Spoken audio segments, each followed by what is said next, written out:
ঘটনাটা হয়তো আপনারাও নিজেরাও জানেন যে গতকালকে আমাদের একটা ইনফরমেশন ছিল যে চিটাগাং থেকে একটা এরকম গাড়ি আসতেছে যাদের ভিতরে ইয়াবা আছে। তো এটা আমাদের ডিবির সাথে ইন্টারসেপ্ট হয়েছে ফকিরাপুরের মোড়।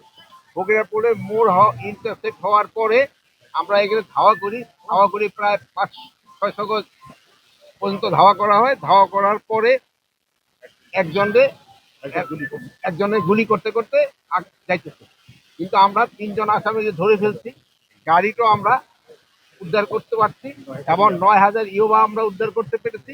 এবং আমাদের যে 3জন আমাদের আহত হয়েছে, আমাদের একজন এসপি অল্প একটু আহত হয়েছিল, আজকে এই অপারেশনটা লিড করছে। প্লাস আমাদের আরো 2জন, একজন এসআই আর একজন কনস্টেবল। কনস্টেবল যে আহত হয়েছে তার ফায়ার গুলি দেখতে ওইটা গত রাত্রে ওইটা রিমুভ করা হয়েছে। ওনারা আমরা এখন পুলিশ হসপিটাল দিয়ে দেবো, উনি সম্পূর্ণ আশঙ্কা মুক্ত।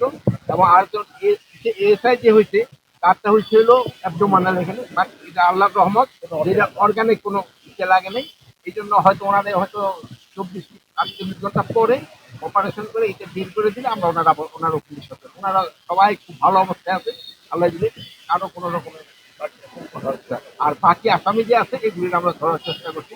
এরা এই হসপিটালের যে 2জন আছে সবাই আশঙ্কামুক্ত। স্যার, একজন মাদক কারবারি স্যার গুলি করলো স্যার। এই মাদক কারবারি গুলি করে পুলিশের উপর একটা চেকপোস্টে হামলা করলো চ্যালেঞ্জ করার পরেও এই বিষয়টাকে আপনি কিভাবে দেখছেন? এই বিষয়টাকে যে আমাদের পুলিশ খুব সাহসিকতার সাথে কাজ করছে এবং 3জনকে তারা ধরছে, মাদক উদ্ধার হয়েছে এবং গাড়ি উদ্ধার হয়েছে। এবং যে পুলিশ যে সাহসিকতার কাজ করছে, দেখেন নিজেদের তারা জীবন বাজি রেখা মাদককে নিয়ন্ত্রণ করার তারা চেষ্টা করছে।